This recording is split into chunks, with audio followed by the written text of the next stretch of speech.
So let's talk about one of the most popular supernatural characters that's in the Marvel Universe, a part of the Boogeyman crew. Now, one of the most popular characters within the whole world that is a very powerful monster that everybody knows about in fiction is Dracula. Now, Dracula is known across the whole globe in different variations, but in this case, he is a part of the Marvel universe as well. And even though they don't really own him, they're able to use him because he's a public figure.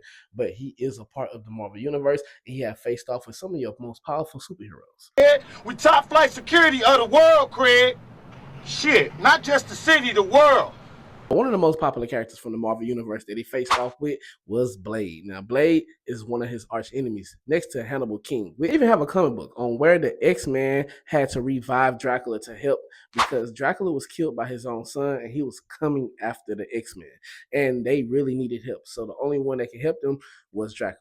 And they brought him back to life in order to defeat the sun and other shit. So yeah, that was actually a pretty dope story. Even dealt with other Marvel characters like Doctor Strange and Luke Cage. Even Wolverine and Blade had a whole comic book where they worked together against vampires and things like that, and where they found out they couldn't bite and turn Wolverine, where his healing factor basically gets rid of the venom that they shoot inside of people's veins in order to turn them into a vampire. He was even brought into other adaptations, even like animation adaptations, like Ultimate Spider-Man, or where he had to help Iron Fist protect Kung Lao from Dracula because he was there after some power to make him more powerful.